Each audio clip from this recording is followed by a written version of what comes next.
Eu tinha 8 anos quando deixei de existir. Não foi assim que saiu no jornal. No jornal disseram menina desaparece na zona leste de São Paulo. Mas, na prática, foi isso que aconteceu.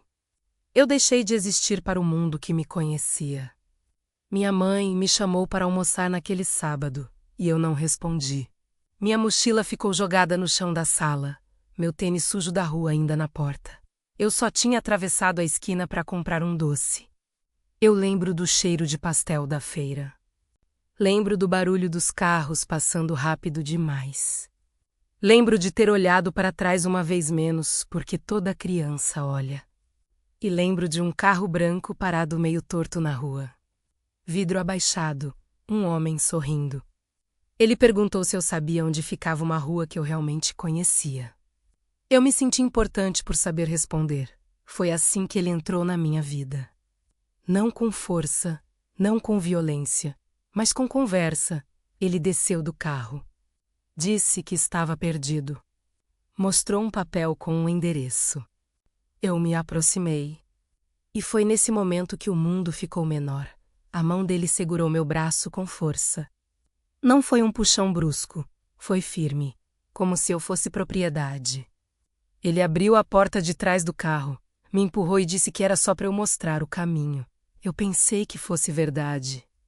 Eu pensei que, se eu gritasse, alguém ia ouvir, mas ninguém ouviu. São Paulo é barulhenta demais para escutar uma criança. A porta fechou. O carro arrancou. Eu nunca mais vi minha rua naquele dia. Nas primeiras horas, eu não entendi o que estava acontecendo. Ele falava comigo como se nada fosse errado. Perguntava meu nome, perguntava onde eu estudava. Dizia que ia me levar para casa depois. Eu acreditei por tempo demais. Quando percebi que não voltaria, já era noite. O lugar para onde ele me levou não parecia um cativeiro de filme. Não tinha corrente. Não tinha parede de concreto suja. Era uma casa comum, portão fechado. Garagem pequena. Bairro silencioso. Foi isso que mais me assustou anos depois. O mal-mora em lugares comuns. Ele me disse que, se eu gritasse, ninguém viria. Que ele conhecia pessoas perigosas. Que minha mãe poderia se machucar. Ele falava isso com calma, como quem ensina matemática. Na primeira noite eu chorei até perder a voz. Ele deixou. Disse que era normal. Disse que eu ia me acostumar. Eu não sabia, mas ali começavam 10 anos. Nos primeiros dias, ele construiu uma narrativa. Disse que minha mãe tinha me abandonado. Que ninguém estava me procurando. Que ele era a única pessoa que cuidaria de mim. Criança acredita em quem parece adulto seguro. E ele parecia. Ele tirou meu nome. Disse que agora eu teria outro. Disse que o antigo era perigoso. Você não imagina o que é perder o próprio nome aos 8 anos. Ele controlava tudo. Quando eu comia, quando eu dormia, quando eu podia falar. Eu não tinha acesso à rua. As janelas tinham grades grossas. O portão só abria com ele. No começo eu contava os dias. Fazia marcas escondidas atrás do guarda-roupa. Depois parei, porque perceber o tempo passando doía mais do que esquecer. O que mais me confundia era a normalidade. Ele assistia televisão, trabalhava fora, pagava contas, comprava mercado. Conversava com vizinhos. Às vezes levava lixo para fora enquanto eu ficava trancada em um quarto pequeno nos fundos. Eu ouvia crianças brincando na rua. Eu imaginava minha mãe procurando. Eu imaginava cartazes com meu rosto. Mas, aos poucos, as memórias foram ficando distantes. Ele repetia todos os dias que ninguém estava me procurando. Que, se estivesse, já teria me encontrado. Crianças aprendem a sobreviver rápido. Eu aprendi a não provocar, a não perguntar. A não chorar alto. Aprendi que o silêncio era mais seguro. O primeiro ano foi o mais confuso. Eu ainda acreditava que alguém viria. Que a polícia bateria no portão. Que minha mãe me abraçaria de novo. Eu rezava todas as noites pedindo isso. No segundo ano, eu já não rezava mais. Ele começou a controlar também minhas lembranças. Quando eu falava da minha casa, ele dizia que eu estava inventando. Quando eu descrevia minha escola, ele dizia que eu sonhei aquilo. Gaslighting. Eu só fui aprender essa palavra adulta muitos anos depois. Mas eu vivi isso antes de saber escrever direito. Ele dizia que eu devia gratidão. Que me salvou, que poderia ter me deixado na rua. Ele distorcia tudo. E eu, criança, comecei a duvidar de mim mesma. A mente infantil tenta proteger o corpo. Então eu comecei a criar um mundo dentro de mim, conversava sozinha. Inventava histórias, fingia que eu estava em outro lugar. Era a única liberdade que me restava. Mas mesmo essa liberdade começou a ser ameaçada quando ele percebeu que eu me desligava demais. Ele dizia que eu precisava aprender a agradecer. Que precisava entender que estava ali por um motivo. Eu não entendia qual. O tempo foi passando. Meu corpo mudando. Minha mente tentando acompanhar. E o medo deixando de ser pânico e virando rotina. Rotina é a parte mais cruel do cativeiro, porque quando o horror vira rotina, você para de lutar. E eu parei de lutar, não porque aceitei, mas porque sobreviver exigia energia demais. Eu me tornei invisível dentro da própria prisão. E, enquanto o mundo seguia menos eleições, Copa do Mundo, crises, mudanças, eu continuava na mesma casa, com o mesmo portão, com o mesmo homem dizendo que eu não tinha ninguém. Até o dia em que algo dentro de mim começou a mudar. Mas isso ainda levaria anos.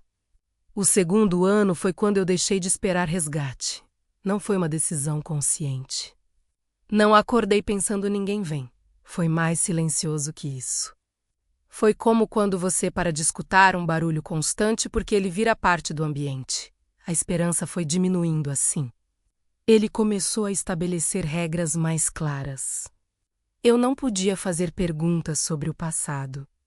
Não podia falar meu nome antigo. Não podia mencionar minha mãe. Quando eu mencionava, ele ficava sério. Não gritava sempre. Às vezes só me olhava fixo. E aquele olhar era pior que qualquer grito. Ele repetia frases todos os dias. Ninguém te procurou. Se procurassem, já teriam achado. Você foi esquecida. No começo eu discutia. Eu dizia que minha mãe nunca faria isso. Ele respondia com detalhes inventados. Dizia que ela tinha ido embora com outro homem. Que tinha outra filha agora. Que eu era um peso. Eu tinha 9 anos. Com o tempo, comecei a sentir culpa por existir. A manipulação não veio em explosões. Veio em gotas. Todo dia um pouco. Todo dia uma mentira repetida. Todo dia uma distorção. Ele controlava o relógio da casa. Eu não tinha calendário. Às vezes ele mentia sobre o dia da semana. Mentia sobre o mês. Dizia que meu aniversário já tinha passado, ou que ainda faltava muito. Sem referência externa, o tempo vira um borrão. Ele também começou a alternar comportamentos. Dias em que era frio e distante. Dias em que era gentil. Comprava algo que eu gostava. Fazia um bolo, perguntava se eu estava bem. Essa alternância era estratégica. Porque quando o agressor também oferece migalhas de cuidado, a mente confunde violência com proteção. Eu comecei a querer agradar. Isso é a parte que mais dói admitir. Eu queria que ele ficasse de bom humor. Queria evitar os dias ruins. Eu estudava os passos dele na casa. Sabia pelo jeito que ele fechava a porta se o dia seria difícil. Crianças aprendem padrões rápido. Ele começou a me ensinar tarefas domésticas. Dizia que eu precisava ser útil. Que ninguém gosta de menina preguiçosa. Que eu precisava merecer estar ali, como se fosse um privilégio. Eu não tinha espelho no quarto, só no banheiro. E mesmo assim, às vezes ele cobria com um pano. Eu não entendi o motivo no começo. Depois entendi. Quando você não se vê, você começa a esquecer quem é. Minha identidade começou a dissolver. Eu tentava lembrar da voz da minha mãe. No começo eu conseguia ouvir claramente na minha cabeça. Depois começou a falhar. Eu tinha medo de esquecer o rosto dela. Então repetia mentalmente cada detalhe que lembrava. Mas memória enfraquece quando não é alimentada. Eu tinha pesadelos recorrentes. Sonhava que estava andando na minha rua e ninguém me reconhecia. Sonhava que batia na porta da minha casa e outra família morava lá. Eu acordava suando. Ele dizia que era exagero, que eu precisava ser forte. Você é dramática. Essa frase me perseguiu por anos. O isolamento era quase total. Eu ouvia o mundo pela televisão. Noticiários falando de crimes, desaparecimentos, escândalos. Às vezes eu esperava ouvir meu nome. Nunca ouvi. Ele controlava o volume. Às vezes desligava no meio de reportagens. Uma vez, apareceu um caso de uma menina desaparecida. Eu fiquei imóvel na frente da TV. Ele mudou de canal e disse: "Viu? Ela devia ter obedecido." Foi a primeira vez que senti que ele queria que eu tivesse medo de não obedecer, e funcionava. Com 10 anos, eu já não sabia se conseguiria sobreviver lá fora. Ele começou a dizer que eu não saberia atravessar a rua sozinha, que eu não tinha mais documentos, que a polícia poderia me prender por não ter identidade. Eu comecei a acreditar que o mundo externo era mais perigoso do que aquela casa. Isso é o que o cativeiro psicológico faz.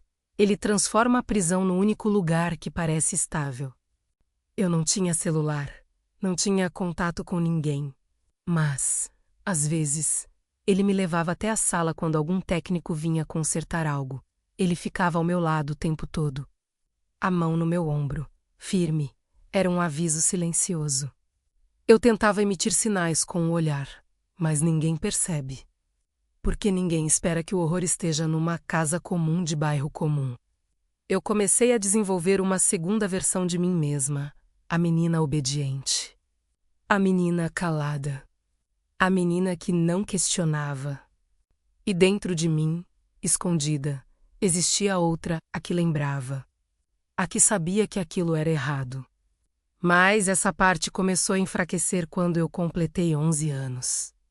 Foi quando meu corpo começou a mudar, e o clima na casa mudou junto. Ele passou a me observar diferente, a fazer comentários sobre crescimento, sobre maturidade, sobre virar mulher. Eu não entendia completamente o que isso significava, mas sentia o peso nas palavras.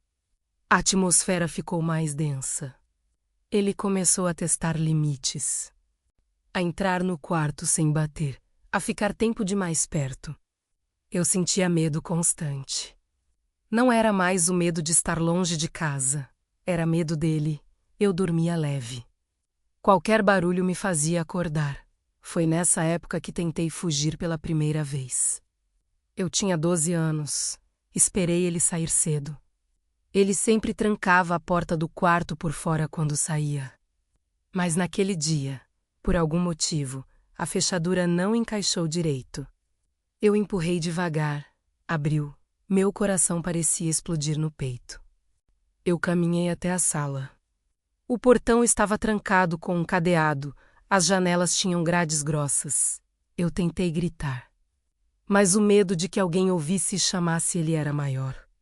Eu voltei para o quarto e fechei a porta por dentro.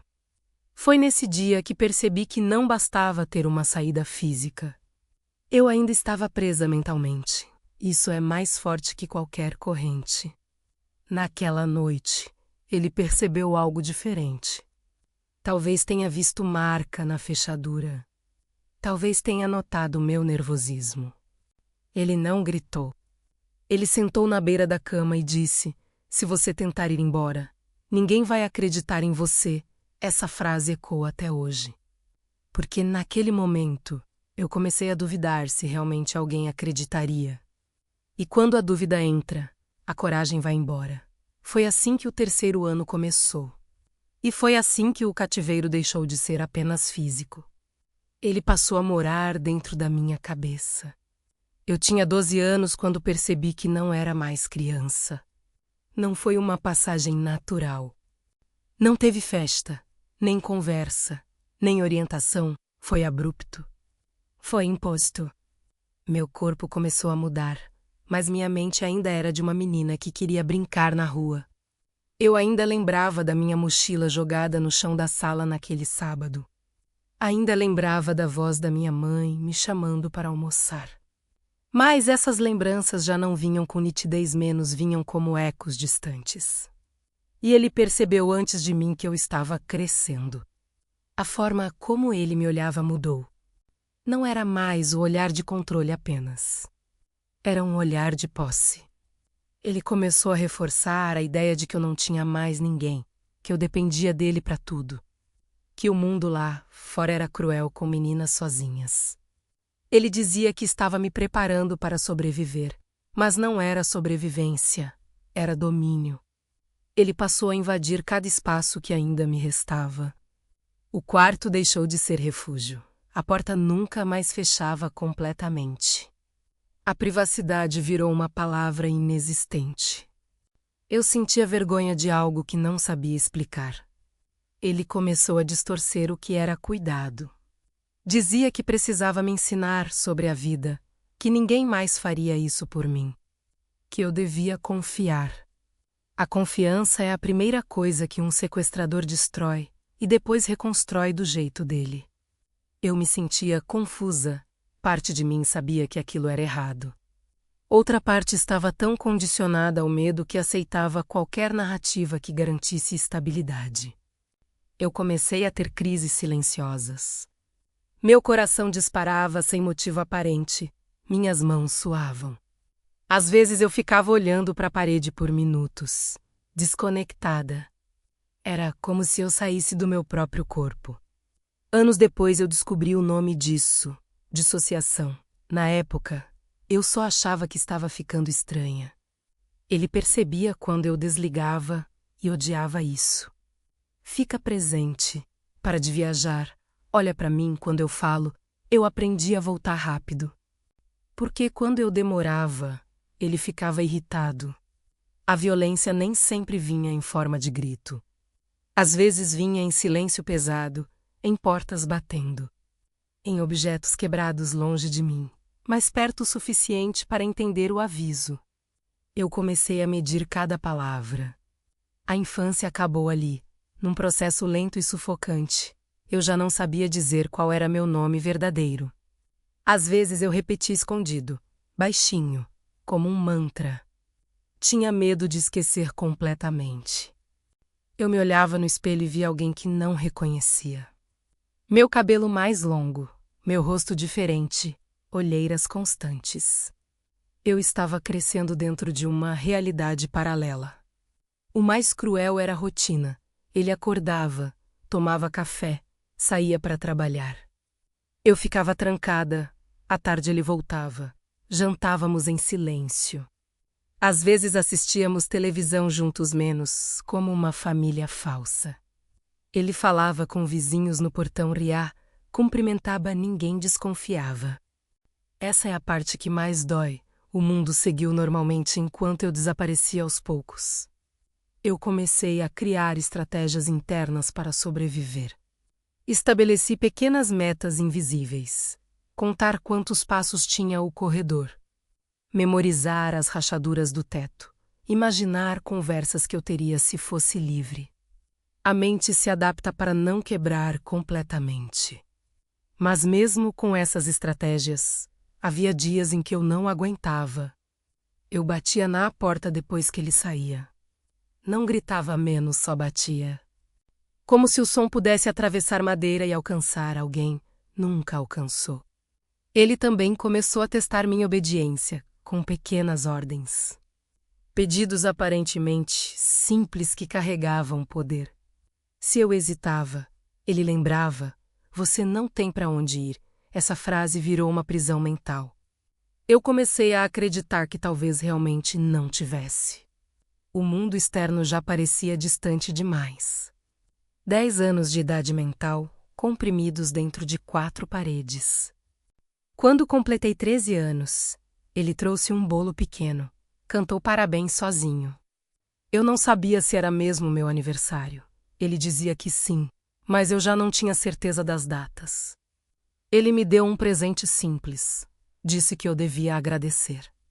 Eu agradeci. E naquele momento eu senti algo que me assustou mais do que o medo. Eu senti resignação. Eu estava me adaptando. Isso é o que o cativeiro faz. Ele molda você até que sobreviver pareça normal. Mas, ao mesmo tempo, algo dentro de mim não morreu. Uma parte pequena, quase invisível, ainda lembrava da rua, da feira, da mochila jogada no chão. Essa parte começou a crescer de novo quando algo inesperado aconteceu. Ele começou a confiar demais. Talvez porque eu parecia totalmente submissa. Talvez porque acreditasse que eu já estava quebrada o suficiente. Ele passou a me deixar circular um pouco mais pela casa sem trancar a porta do quarto durante o dia. Continuava trancando o portão. Continuava controlando tudo. Mas aquele pequeno espaço extra de movimento reacendeu algo. Eu comecei a observar mais. A ouvir conversas dele ao telefone, a prestar atenção em horários, a memorizar o som do cadeado sendo aberto. Eu não tinha um plano ainda, mas pela primeira vez em anos, eu comecei a pensar que talvez houvesse uma chance. E foi nesse momento que a esperança voltou, pequena, frágil, quase imperceptível, mas viva. Esperança, quando volta depois de anos enterrada, não volta fraca, ela volta perigosa. A esperança é perigosa quando você vive presa, porque ela faz você correr riscos. Eu tinha acabado de completar 14 anos, pelo menos era isso que ele dizia. Eu já não confiava nas datas, mas sabia que meu corpo e minha mente tinham mudado. Eu não era mais a criança que entrou naquele carro branco, e ele começou a relaxar. Ou pelo menos parecia. Ele passou a me deixar ajudar com coisas pequenas na parte da frente da casa, ainda sob vigilância. Ainda com o portão trancado. Mas às vezes ele me mandava varrer a garagem enquanto conversava com alguém no portão. E foi numa dessas tardes que tudo quase terminou. Um entregador tocou a campainha. Ele estava esperando uma encomenda. Quando abriu o portão, ficou de costas para mim por alguns segundos. O suficiente para eu ver o mundo além da grade. A rua, um pedaço de céu. Um carro passando. Eu senti o ar diferente no rosto. O entregador pediu assinatura. Ele entrou na casa para buscar a carteira. Por um instante, um único instante, eu fiquei sozinha na garagem com o homem da entrega. Meu coração disparou tão forte que eu achei que fosse desmaiar. Era ali, era a chance. Eu dei 2 passos na direção do portão e disse, quase sem voz, moço. Ele olhou para mim. E eu congelei. Foram anos ouvindo que ninguém acreditaria em mim, que eu não tinha documentos, que eu era instável, que eu estava ali porque queria. As palavras ficaram presas na garganta. Ele franziu a testa. Eu senti o peso da mão dele no meu ombro antes mesmo de ouvir a voz. Ela é minha sobrinha, ele falava sorrindo. É tímida? O entregador assentiu, desconfortável. Pegou a assinatura e foi embora. O portão fechou. O cadeado fez o som que eu conhecia tão bem. Ele não falou nada na hora, mas eu sabia. Naquela noite, o silêncio foi diferente. Ele sentou na cadeira da cozinha e ficou me observando. Sem gritar, sem ameaçar, só olhando. Você tentou falar com ele? Não era pergunta. Eu neguei. Ele levantou devagar. E foi a primeira vez em anos que eu senti o medo físico voltar com força total. Não vou descrever detalhes. Não preciso. Basta dizer que naquela noite eu entendi que qualquer tentativa mal planejada poderia me custar tudo. Ele não precisava gritar para dominar. Ele precisava lembrar quem controlava o espaço. Depois disso, as regras ficaram mais rígidas. Porta do quarto trancada novamente, cadeado reforçado. Janelas verificadas. Ele começou a checar minhas expressões. Perguntava o que eu estava pensando. testava minhas respostas. Eu aprendi a mentir melhor, aprendi a parecer vazia. Mas algo tinha mudado. Eu tinha visto a rua, eu tinha sentido o vento diferente. E, mais importante, eu tinha percebido que o mundo ainda existia. A tentativa falhou, mas a ideia não morreu. Ele começou a falar mais sobre confiança, sobre lealdade, sobre como eu era a única pessoa que realmente estava do lado dele.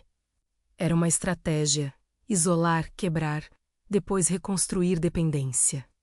Só que ele cometeu um erro que talvez não tenha percebido.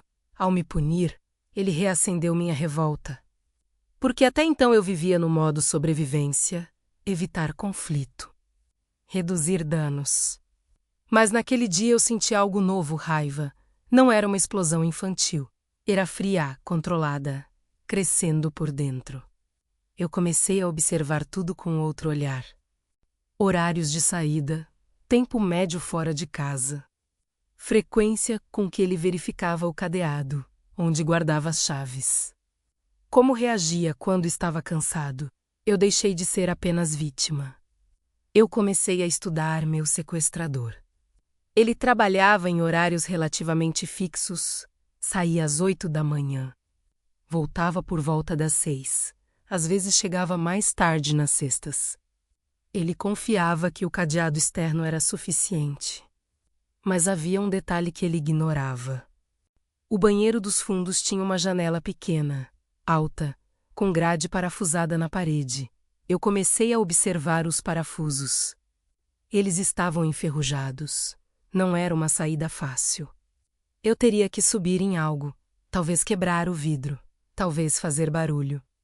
Mas pela primeira vez em anos, eu estava pensando em possibilidades concretas, e isso mudou minha postura. Ele percebeu que eu estava diferente. Você anda quieta demais. Eu sorri. Aprendi que às vezes o silêncio é arma. Os meses seguintes foram de preparação silenciosa.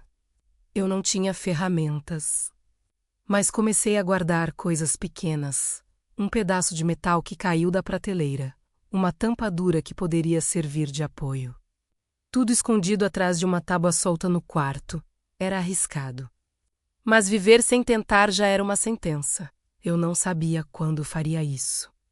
Só sabia que precisava estar pronta. Porque uma coisa ficou clara naquele dia na garagem. Se eu não saísse sozinha, ninguém viria. E foi nesse momento que a menina que tinha desaparecido aos 8 anos começou, lentamente, a voltar, não mais inocente, mas determinada. Durante muito tempo eu acreditei que ninguém estivesse me procurando. Ele repetiu isso tantas vezes que virou quase um fato dentro da minha cabeça. Mas a verdade é que o mundo não para por causa de uma tragédia individual. Ele continua girando, ônibus passando, crianças indo para a escola, eleições acontecendo, prédios sendo construídos. E, no meio disso tudo, histórias como a minha ficam soterradas pelo tempo. O que eu não sabia era que minha mãe nunca parou. Anos depois eu descobriria que ela trocou de emprego para poder ir a delegacias com mais frequência. Que ela imprimia meu rosto todo ano de novo, atualizando a idade em montagens digitais feitas por voluntários. Que ela aprendeu a usar redes sociais só para compartilhar minha foto. Mas naquele momento, dentro daquela casa, eu não sabia de nada disso. Eu só sabia que precisava sair. Enquanto eu observava os parafusos enferrujados da grade do banheiro, ele continuava vivendo uma vida dupla perfeitamente comum. Trabalhava numa loja de material de construção na zona norte de São Paulo. Era conhecido como educado. Pagava as contas em dia. Cumprimentava vizinhos pelo nome e cometia um erro que viria a custar tudo. Ele começou a se descuidar. Talvez porque achasse que eu estava completamente quebrada. Talvez porque 10 anos sem consequências gerem uma falsa sensação de invencibilidade. Ele passou a usar o próprio carro para buscar compras maiores, móveis usados, coisas que revendia por fora para ganhar dinheiro extra. E foi numa dessas compras que ele chamou a atenção. Segundo eu soube depois, Ele comprou uma geladeira usada por um site de vendas. O vendedor era de outro bairro. Quando foi entregar, achou estranho que a casa tivesse janelas com grades internas reforçadas e uma área nos fundos aparentemente isolada. O vendedor comentou com um vizinho, casualmente: "Estranho, né? Casa pequena, mas parece que tem um quarto trancado lá atrás." O vizinho respondeu algo que mudou tudo: "Ele mora sozinho, sozinho." Essa palavra ecoou diferente. O vendedor não fez denúncia imediata. Mas dias depois, ao assistir uma reportagem sobre desaparecimentos antigos não solucionados, viu o rosto envelhecido digitalmente de uma menina que sumiu há quase 10 anos. Ele não tinha certeza, mas a imagem ficou na cabeça. Enquanto isso, dentro da casa, eu seguia meu plano silencioso. Eu já tinha conseguido afrouxar levemente 2 parafusos da grade. Levava dias para girar milímetros. Fazia isso quando ele saía. Depois recolocava no lugar para não levantar suspeita. Meu coração disparava a cada pequeno estalo do metal. Qualquer barulho poderia significar o fim. Eu comecei a observar também os horários do lixo. Toda terça e sexta, o caminhão passava por volta das 9 da manhã. Eu conseguia ouvir de longe. Se eu saísse, teria que ser cedo. Ele começou a perceber meu olhar mais atento. "Você está diferente." Eu respondia sempre a mesma coisa. "Eu só estou cansada." Era parcialmente verdade. Cansada de sobreviver. Mas ao mesmo tempo, algo dentro de mim estava mais vivo do que nunca. O erro dele foi confiar demais na rotina. Ele começou a sair sem verificar 2 vezes a tranca interna do quarto. Talvez estivesse apressado. Talvez achasse que eu não tentaria de novo depois da punição na garagem. Ele subestimou o que a esperança pode fazer com alguém que já perdeu tudo. Enquanto isso, do lado de fora, o vendedor da geladeira decidiu fazer algo simples. Entrou em um grupo online sobre pessoas desaparecidas em São Paulo e comentou que tinha visto uma adolescente que lembrava uma foto antiga. Alguém marcou minha mãe. Minha mãe pediu o endereço. Ele não tinha o número exato da casa, menos só lembrava da rua. Mas foi o suficiente para reacender uma investigação que estava arquivada há anos como caso frio. Eu não sabia de nada disso.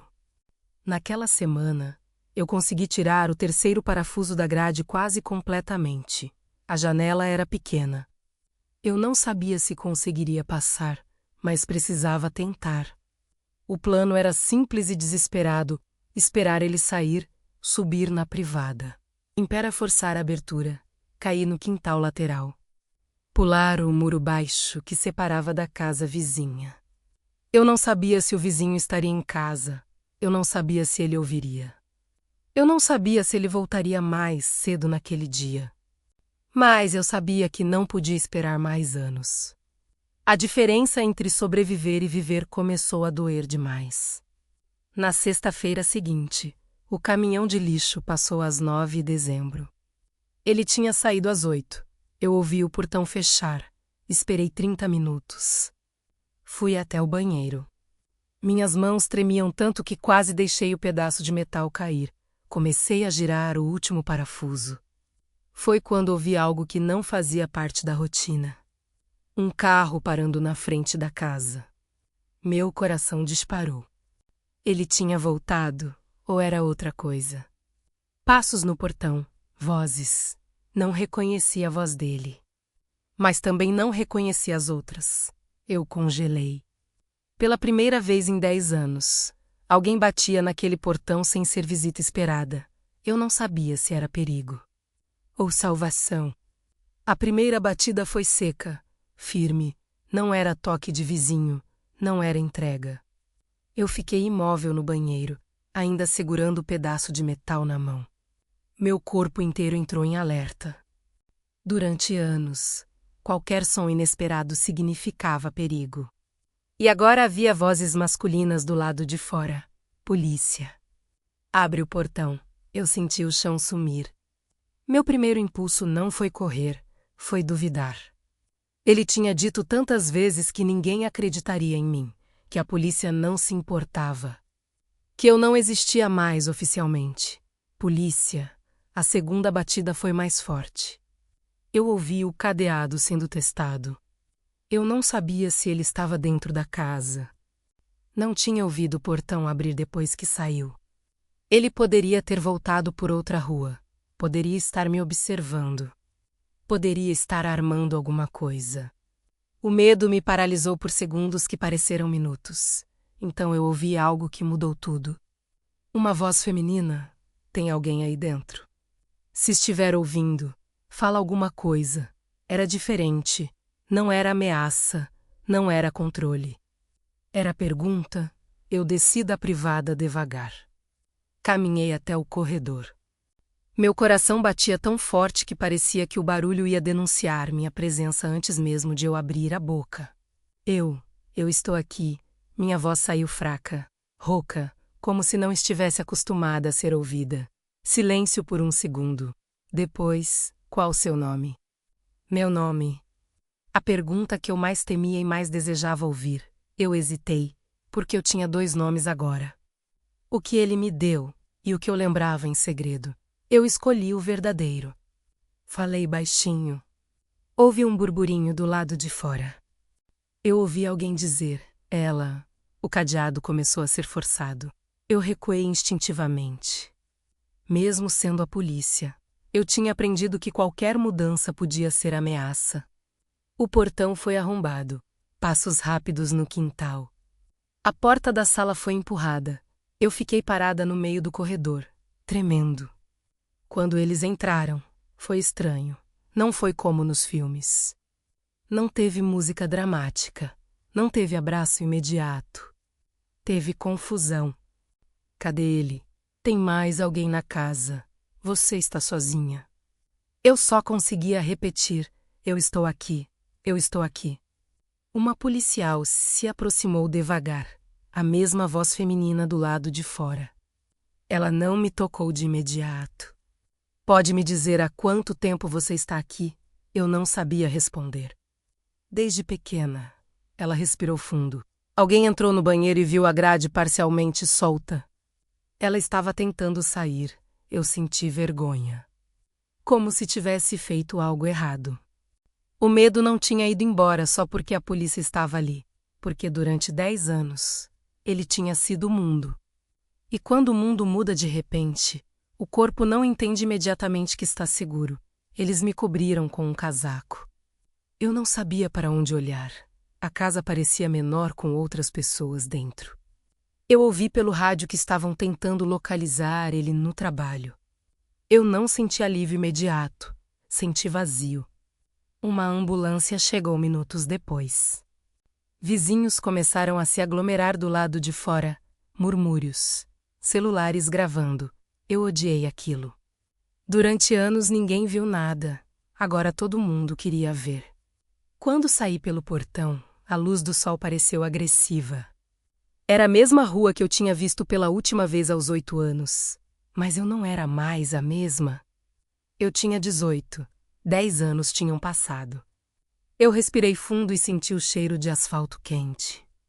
Pela primeira vez, o ar não tinha o cheiro daquela casa. No hospital, perguntas começaram. Nome completo, idade, última lembrança antes do desaparecimento. Minha mente estava fragmentada. Eles falaram que minha mãe estava a caminho. Essa palavra quase me fez desmaiar. Mãe, eu não sabia como ela estaria. Não sabia se me reconheceria. Eu tinha medo de decepcionar até nisso. Horas depois, ela entrou no quarto. Mais velha, cansada, mas com os mesmos olhos. Ela parou na porta. Eu parei na cama. Foram segundos silenciosos que carregavam 10 anos. Ela foi a primeira a se mover. Me abraçou como se estivesse segurando um pedaço de vida que quase perdeu para sempre. Eu não chorei na hora. Eu fiquei rígida, porque abraços ainda eram difíceis para meu corpo. Mas algo dentro de mim menos, aquela parte que nunca morreu, finalmente relaxou. Ele foi preso naquela mesma tarde. Tentou negar. Disse que eu estava ali por vontade própria. Disse que me acolheu. Mas havia 10 anos de boletins, cartazes, buscas. Havia denúncia recente, havia grade solta. E havia meu depoimento. A casa virou cena de investigação. Vizinhos disseram que nunca suspeitaram. Alguns disseram que acharam estranho ele morar sozinho e nunca receber visitas. Mas ninguém tinha feito nada. A verdade é que o mal muitas vezes se esconde na rotina. Na aparência normal, nos bom dia educados. Eu saí daquela casa viva. Mas não inteira. A liberdade não apaga o que aconteceu. Ela só começa outro tipo de batalha. A prisão dele não encerrou a história. Na verdade, foi ali que começou uma segunda batalha, talvez tão difícil quanto a primeira. Porque durante 10 anos ele controlou minha realidade dentro de uma casa. Agora ele tentaria controlar a narrativa fora dela. E eu teria que aprender, em poucos meses, a enfrentar o sistema, a imprensa, os olhares, os advogados e, principalmente, a memória. Eu descobri rapidamente que a liberdade física não significa liberdade mental. Nos dias seguintes ao resgate, enquanto exames eram feitos e perguntas eram repetidas por médicos, psicólogos e investigadores, eu me sentia como se estivesse contando a história de outra pessoa. Meu corpo estava ali, sentado numa cadeira branca de hospital, mas minha mente alternava entre o presente e flashes fragmentados do passado. Às vezes eu travava no meio de uma frase. Às vezes misturava datas. E cada vez que eu hesitava, eu sentia medo de que isso fosse usado contra mim. E foi. O advogado dele construiu uma linha de defesa previsível, mas cruel. Disse que eu era instável. Disse que eu tinha sido acolhida. Disse que eu fugi de casa e que ele apenas me ofereceu abrigo. Disse que, quando fiquei mais velha, permaneci porque quis.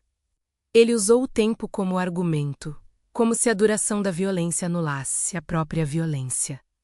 10 anos, segundo ele, eram prova de consentimento.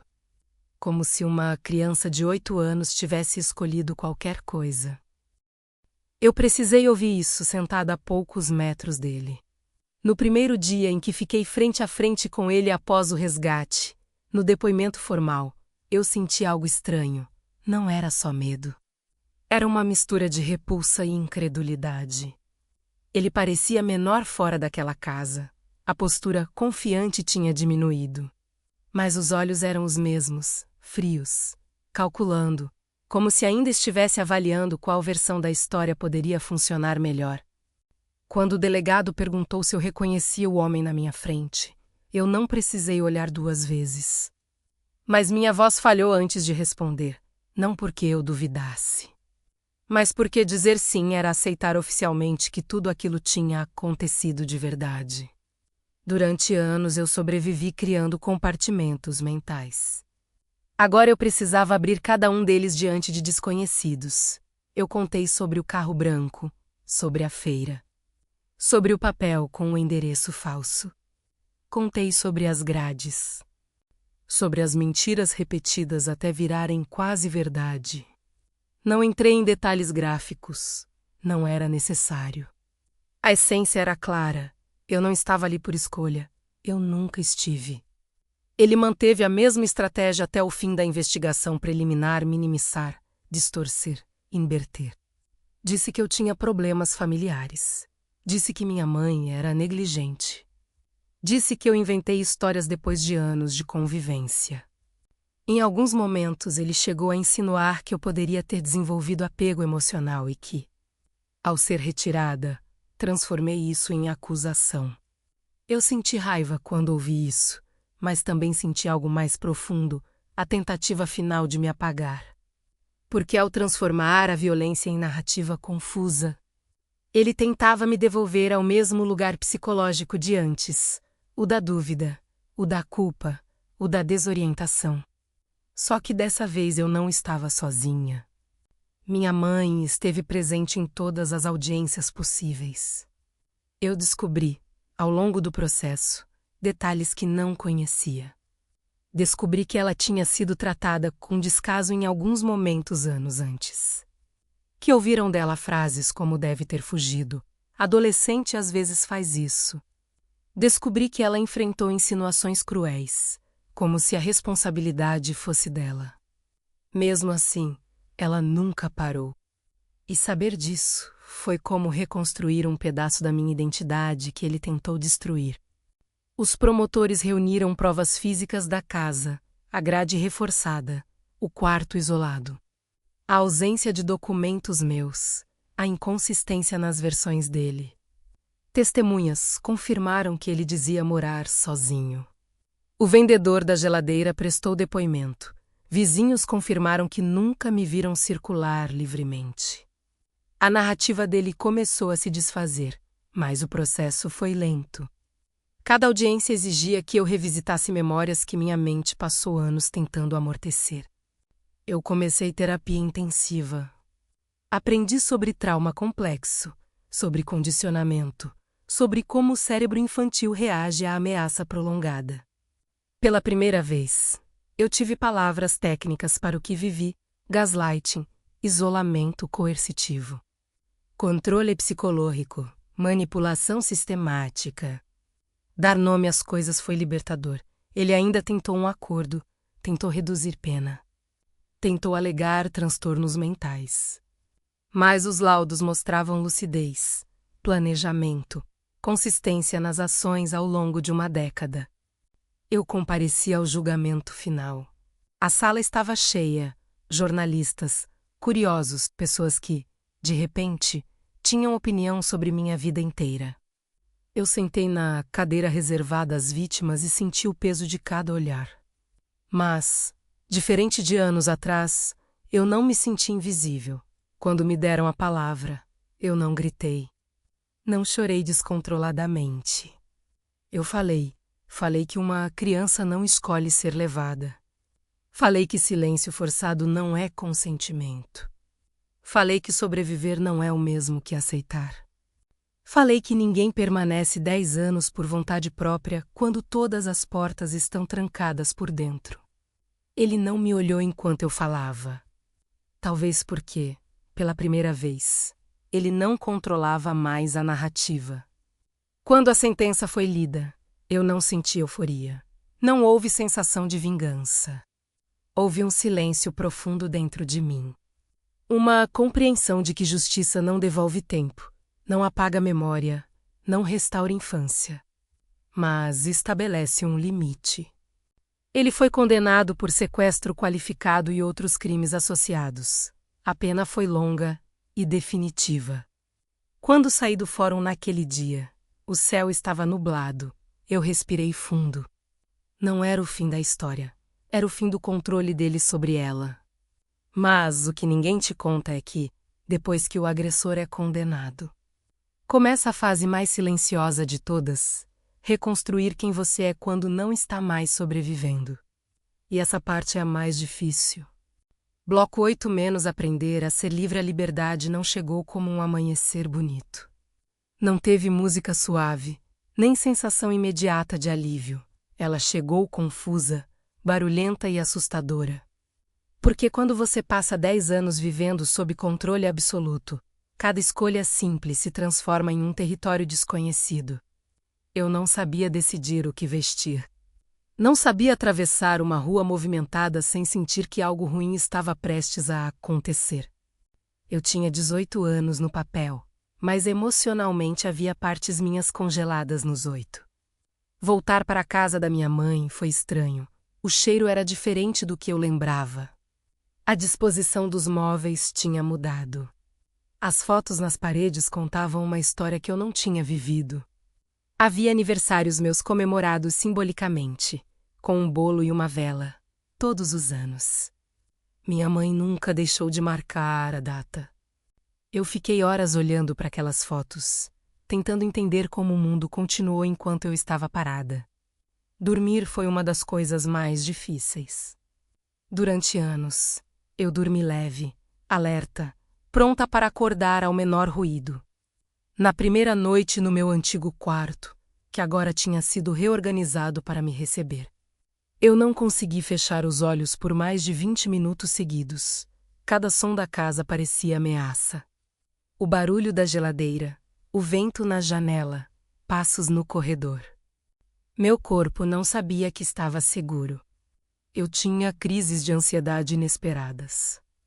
Às vezes no supermercado, às vezes no carro, às vezes simplesmente sentada na sala. Meu coração acelerava, minha visão ficava turva, minhas mãos suavam. Eu precisava me lembrar em voz alta onde estava, quantos anos tinha, que a porta não estava trancada por fora. A terapia me ensinou técnicas de ancoragem, sentir o chão sob os pés, identificar 5 objetos no ambiente, controlar a respiração. Parecem coisas simples. Para mim, eram ferramentas de sobrevivência. A convivência com minha mãe também exigiu reaprendizado. Nós nos amávamos profundamente, mas éramos 2 pessoas moldadas por 10 anos de ausência. Ela carregava culpa. Eu carregava silêncio. Às vezes ela me olhava com uma mistura de alegria e dor, como se estivesse sempre dividida entre celebrar meu retorno e lamentar o tempo perdido. Tivemos que construir uma nova relação, não retomar a antiga. Porque a menina que saiu de casa não era a mesma que voltou. Eu precisei voltar a estudar. Sentar em uma sala de aula foi intimidante. Jovens da minha idade falavam sobre festas, vestibular, viagens. Eu não tinha referências. Eu não sabia o que era normal para alguém de 18 anos. Em alguns momentos, eu me sentia deslocada demais para continuar. Em outros, eu me agarrava à rotina escolar como prova concreta de que minha vida estava andando. A mídia tentou transformar minha história em espetáculo. Houve pedidos de entrevista, programas querendo exclusividade e manchetes exageradas. Eu recusei quase todos. Eu não queria que meu trauma virasse entretenimento. Minha terapeuta me ajudou a entender que contar minha história poderia ser ferramenta de conscientização, mas precisava acontecer no meu tempo, sob meus termos. E naquele momento, meu foco era outro: aprender a existir fora do medo. Houve dias em que eu odiei a liberdade. Parece absurdo dizer isso, mas a verdade é que, dentro do cativeiro, as regras eram claras. O mundo era pequeno, previsível. Do lado de fora, tudo era vasto, imprevisível. Eu precisava decidir o que fazer da vida. Precisava pensar em futuro. E pensar em futuro depois de ter vivido 10 anos em modo sobrevivência é assustador. Eu comecei a fazer voluntariado em um grupo de apoio a famílias de desaparecidos. No início, eu apenas ouvia. Via mães segurando fotos plastificadas, pais repetindo histórias de desaparecimento como se fossem mantras. Eu me via ali, mas também via minha mãe. Eu entendi que meu caso não era isolado, que existem milhares de histórias que não terminam com resgate. Isso me trouxe um senso de responsabilidade silenciosa. Eu ainda tinha pesadelos. Sonhava que estava novamente no corredor estreito daquela casa. Sonhava que tentava abrir o portão e ele não cedia. Acordava ofegante. Às vezes precisava acender a luz para convencer meu cérebro de que estava em outro lugar. O trauma não desaparece com a sentença judicial, ele mora no corpo. Mas, aos poucos, pequenas vitórias começaram a acontecer. A primeira vez que andei sozinha até a padaria. A primeira vez que peguei um ônibus. A primeira vez que ri genuinamente de algo sem sentir culpa por estar feliz. Porque durante muito tempo, felicidade parecia traição à menina que sofreu. Eu comecei a escrever. Não para publicar, para organizar pensamentos. Descobri que colocar palavras no papel me ajudava a recuperar controle sobre a narrativa. Durante anos, ele contou minha história por mim. Agora eu estava reescrevendo. O processo judicial terminou, mas o processo interno estava só começando. Eu precisei aprender que minha identidade não era apenas a vítima do sequestro. Eu era mais do que o que me fizeram. Eu gostava de música específica. Eu tinha opiniões políticas. Eu tinha medo de altura. Eu ria alto quando me sentia confortável. Essas descobertas simples eram revolucionárias. Também houve confrontos internos difíceis. Culpa por não ter escapado antes. Vergonha por ter sobrevivido. Confusão por momentos em que sentia algo parecido com dependência emocional.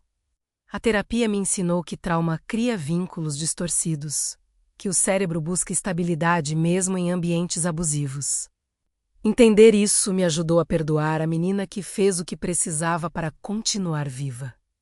Eu comecei a planejar o futuro. Pela primeira vez em 10 anos, eu podia pensar além da próxima semana.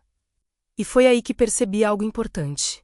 Ele tentou me roubar a infância, a adolescência e a identidade. Mas não conseguiu destruir completamente minha capacidade de escolha. A liberdade não é a ausência de cicatriz. É a possibilidade de decidir o que fazer com ela. Eu não escolhi virar notícia, mas virei. Em poucos dias, meu nome estava em portais, programas de televisão, debates sobre segurança pública, falhas na investigação inicial e violência contra crianças.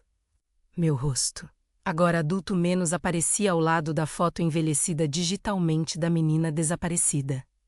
Era como se duas versões minhas coexistissem na tela, a que foi levada e a que voltou. E eu precisava aprender a lidar com essa exposição sem permitir que ela me consumisse. O caso reacendeu discussões antigas sobre desaparecimentos em São Paulo.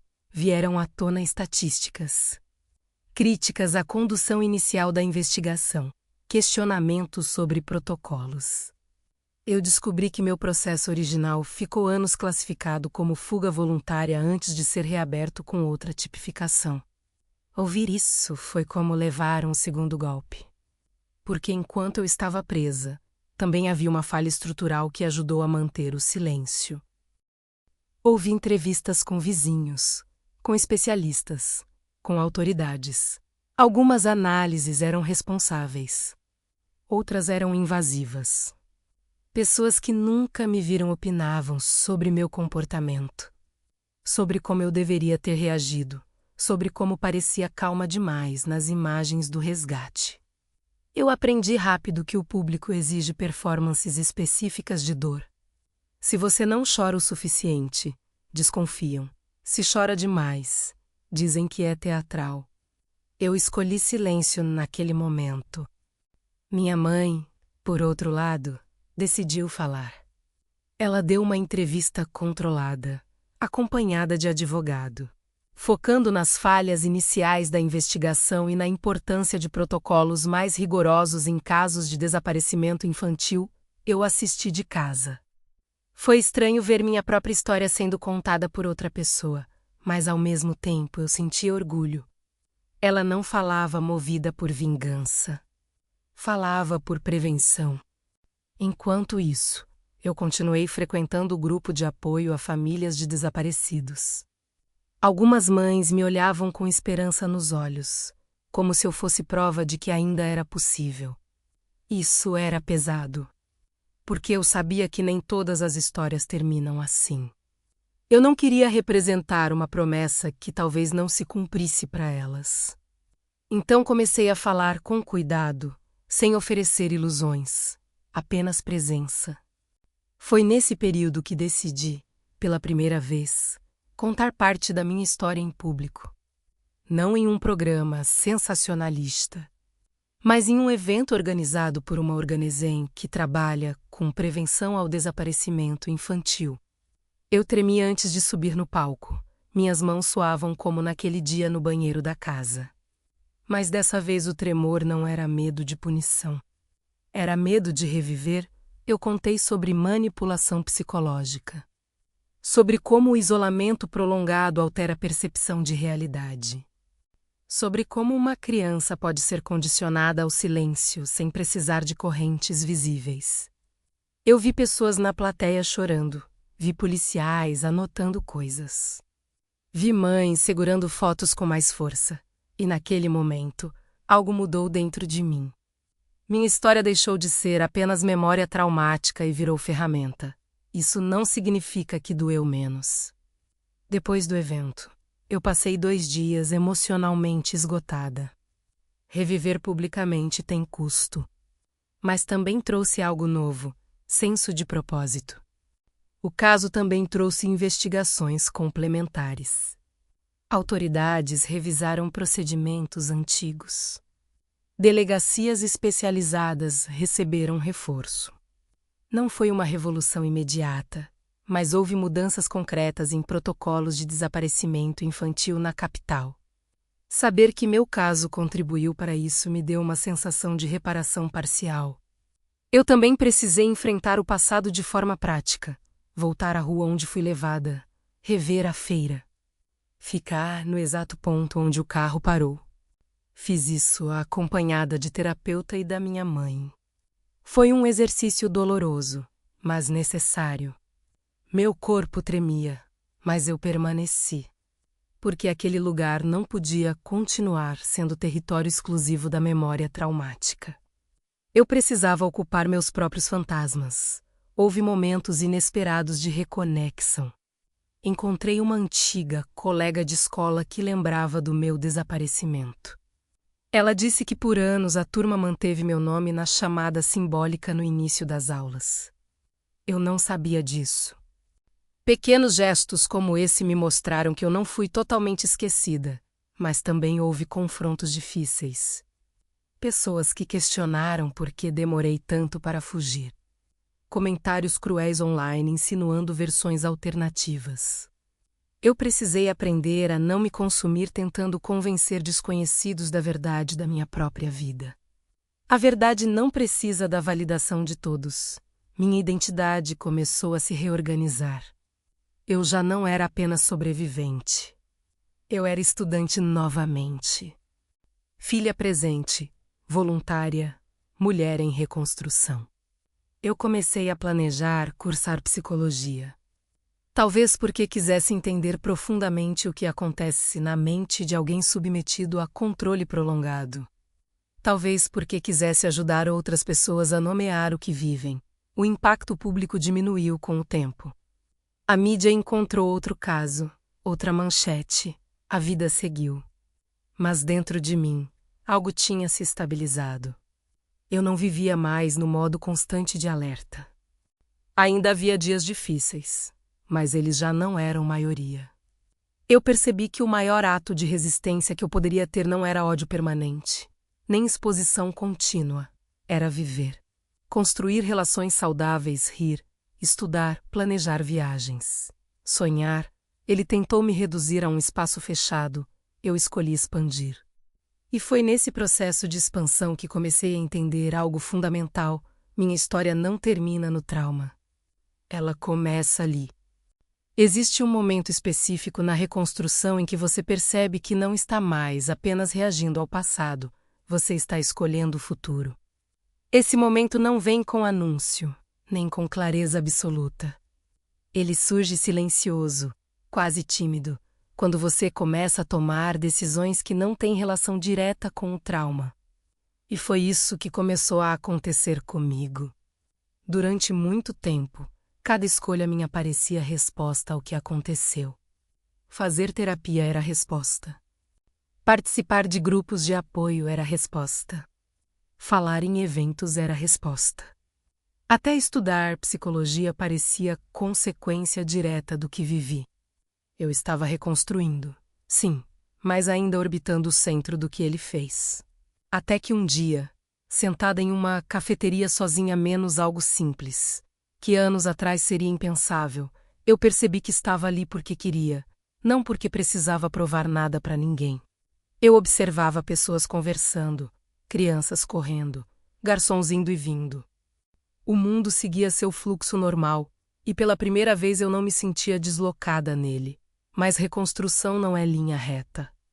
Houve recaídas emocionais. Datas específicas eram mais difíceis. O aniversário do meu desaparecimento era uma delas. O aniversário da prisão dele era outra. Meu corpo reagia antes da minha mente entender. Irritação, insônia, Tristeza súbita. A terapeuta me ensinou que o trauma se organiza em ciclos, que o sistema nervoso guarda memórias implícitas que não obedecem calendário racional. Eu também precisei enfrentar um medo profundo, o medo de confiar. Porque durante 10 anos, a pessoa que dizia cuidar de mim era a mesma que me mantinha presa. Isso cria uma distorção interna difícil de desfazer. Quando alguém era gentil comigo, parte de mim desconfiava. Quando alguém se aproximava demais, meu instinto era recuar. Construir relações saudáveis exigiu vulnerabilidade, e vulnerabilidade para mim tinha sido associada a perigo. Eu comecei devagar, amizades pequenas, conversas francas. Limites claros. Aprendi a dizer não sem explicar demais. Aprendi que silêncio não é obrigação.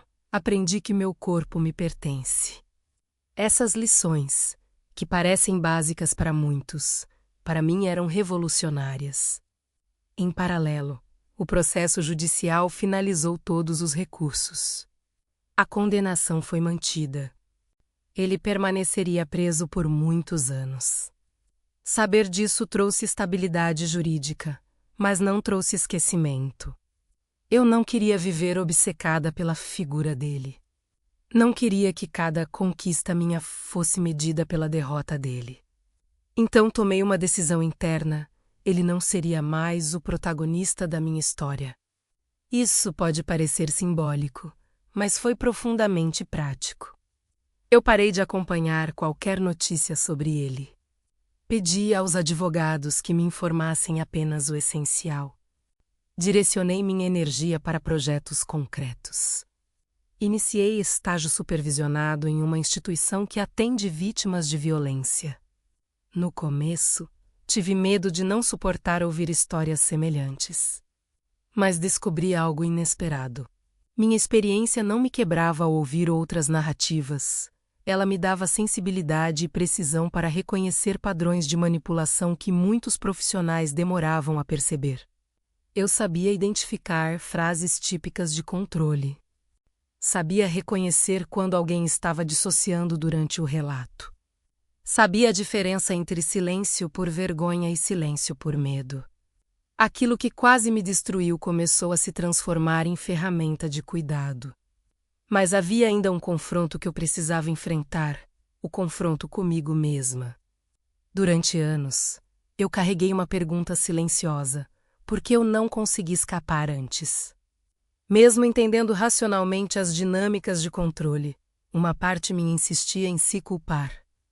Foi numa sessão de terapia particularmente intensa que minha psicóloga me fez encarar essa pergunta de frente. Ela me pediu para imaginar a menina de 8 anos diante de mim, frágil, confusa, assustada. Você exigiria dela coragem adulta? Ela perguntou.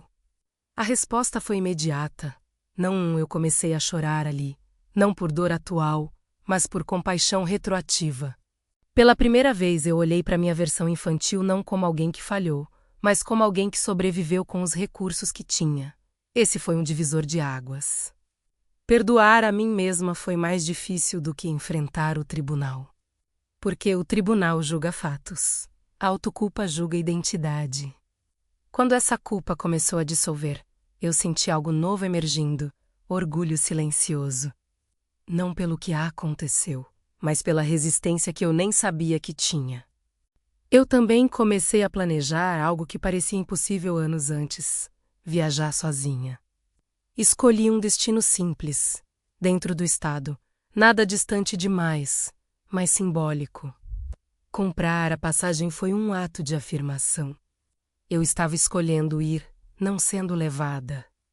Na rodoviária, esperando o ônibus, senti aquele frio na barriga antigo.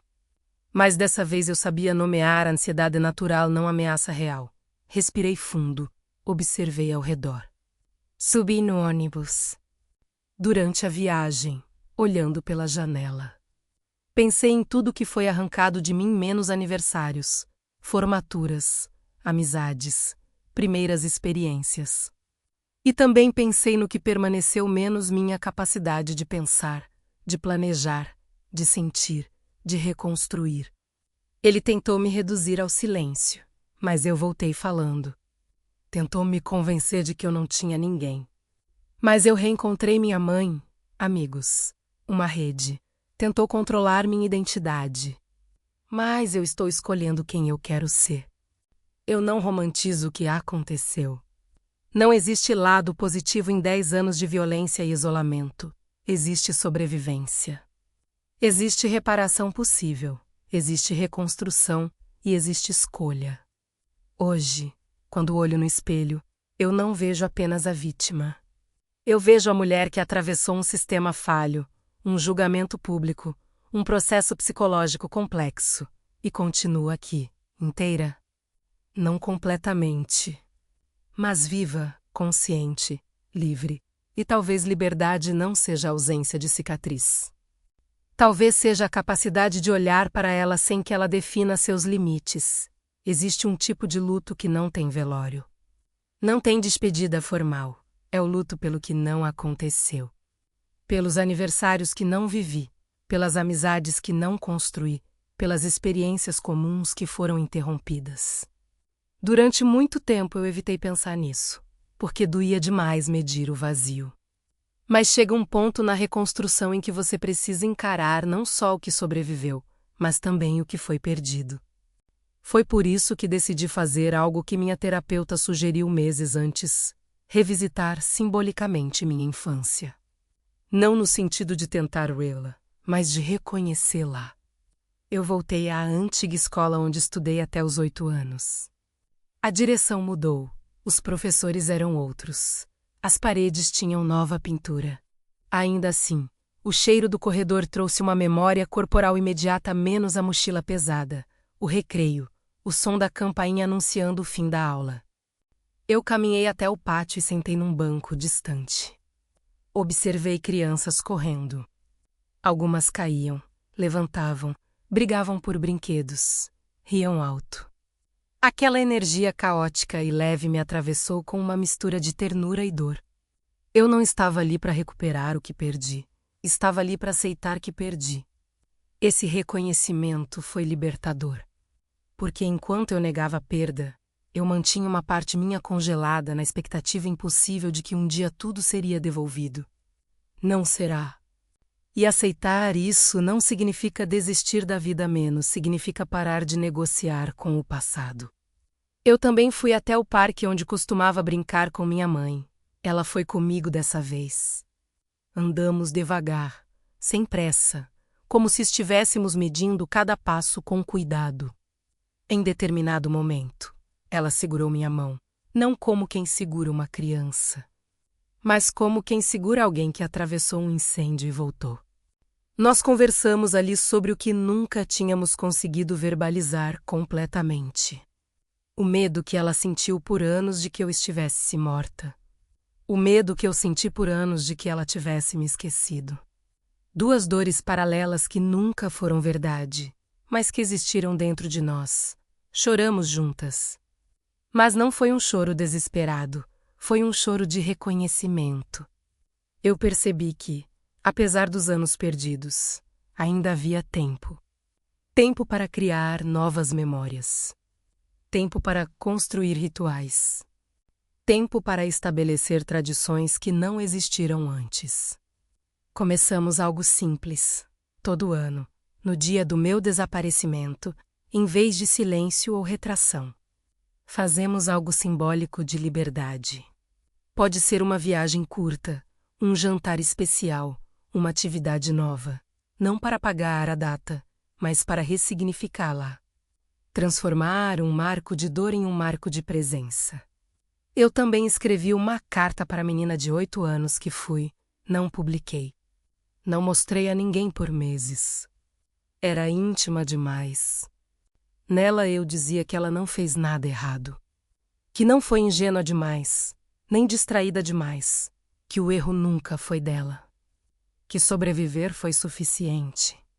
Guardar essa carta foi como selar um ciclo. Ao mesmo tempo, eu comecei a refletir sobre algo maior. Qual seria o legado dessa história? Porque trauma que não é elaborado tende a se repetir em silêncio coletivo. Eu não queria que minha experiência fosse apenas um caso arquivado ou uma lembrança sensacionalista.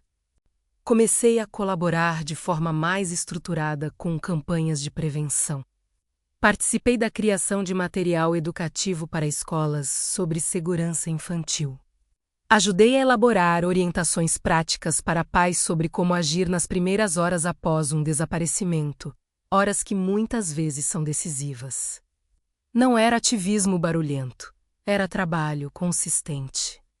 Eu entendi que não posso controlar o que aconteceu, mas posso influenciar o que acontece depois. Ainda há dias difíceis. Ainda há gatilhos inesperados. Um cheiro específico pode me transportar para aquela casa. Um som metálico pode acelerar meu coração. Mas a diferença agora é que esses momentos não me dominam por completo. Eu sei onde estou, sei quem eu sou. Sei que tenho escolhas.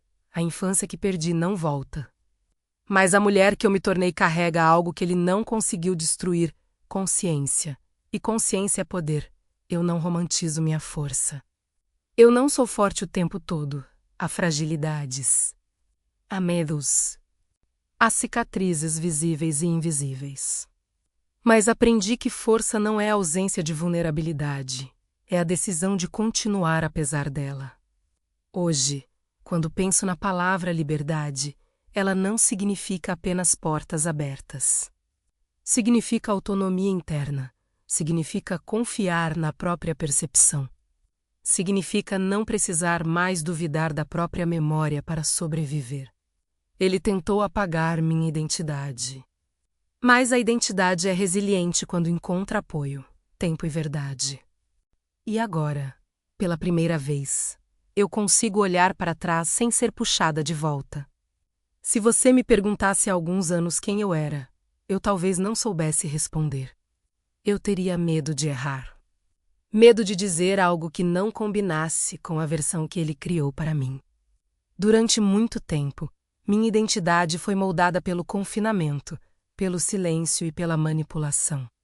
Hoje, quando me fazem essa mesma pergunta, eu ainda penso antes de responder menos, mas não por medo. Eu penso porque agora tenho escolhas. Eu sou mais do que o que me aconteceu. E isso levou anos para se tornar verdade dentro de mim. Muitas pessoas me perguntam como é seguir em frente. Essa expressão sempre me incomodou um pouco. Porque não existe uma linha reta que você atravessa e pronto. Ficou para trás. O trauma não é uma sala da qual você simplesmente sai e fecha a porta. Ele é algo que se integra à sua história. A diferença está em quem segura o volante. Por 10 anos, eu vivi em modo sobrevivência. Meu corpo reagia antes da minha mente. Eu aprendia padrões, evitava riscos, media palavras. Sobreviver era meu único objetivo. Hoje, viver é uma escolha ativa. E viver exige coragem diferente da sobrevivência. Exige confiar, planejar, sonhar, se permitir errar. Eu não romantizo minha história. Não existe aprendizado bonito que compense uma infância roubada. Não existe propósito que apague a violência. O que existe é reconstrução. É terapia constante. É diálogo honesto. É apoio familiar. É rede de proteção. É sistema que precisa melhorar. É vigilância coletiva. Se tem algo que eu gostaria que as pessoas entendessem é que violência prolongada não começa com brutalidade explícita. Ela começa com pequenas quebras de confiança, com isolamento. Com frases que diminuem a realidade da vítima. Com controle sutil, o cárcere físico veio depois. O psicológico começou antes. E também quero que entendam outra coisa importante. Vítimas não precisam performar dor para serem acreditadas. Cada pessoa reage de forma diferente. Eu não gritei o tempo todo. Não chorei o tempo todo. Às vezes eu estava em silêncio absoluto. E ainda assim, o que aconteceu foi real. Eu sobrevivi porque, mesmo nos momentos mais escuros, uma parte minha se recusou a morrer. Uma parte pequena, silenciosa, mas persistente. Essa parte guardava meu nome verdadeiro. Guardava memórias da minha mãe. Guardava a noção de que aquilo não era normal. Foi essa parte que afrouxou o primeiro parafuso da grade. Foi essa parte que respondeu quando a polícia chamou. Foi essa parte que continua aqui. Hoje eu estudo, trabalho, construo planos. Tenho dias bons e dias difíceis como qualquer outra pessoa. Ainda faço terapia, ainda participo de projetos de prevenção. Ainda escrevo, não por obrigação, mas porque organizar palavras me lembra que minha voz é minha. Às vezes me perguntam se eu perdoei. Eu aprendi que perdão não é requisito para a cura. O que eu fiz foi algo diferente. Eu deixei de permitir que ele ocupasse espaço central na minha vida. Eu não acordo pensando nele. Eu acordo pensando no que preciso fazer, em quem eu amo, no que estou construindo. Isso é liberdade. Minha história não é única. E é justamente isso que mais me assusta. Existem muitas crianças, adolescentes e mulheres vivendo situações de controle invisível neste exato momento. Se minha voz puder alcançar alguém e ajudar a identificar sinais, então ela cumpre um papel maior do que o silêncio. Se você está ouvindo isso e se reconhece em alguma parte, saiba que confusão não é consentimento. Silêncio não é concordância. Medo não é escolha. E pedir ajuda não é fraqueza. Eu levei 10 anos para sair fisicamente daquela casa. Mas levei mais alguns para sair psicologicamente. E continuo saindo, um pouco mais a cada dia. Eu não sou apenas a menina que foi sequestrada. Eu sou a mulher que voltou, que reconstruiu laços, que enfrentou o tribunal, que encarou memórias, que escolheu viver. E talvez essa seja a única conclusão possível. Ele tentou me aprisionar por 10 anos, mas não conseguiu definir o resto da minha vida. Eu estou aqui, eu tenho voz, eu tenho nome. E eu sou livre.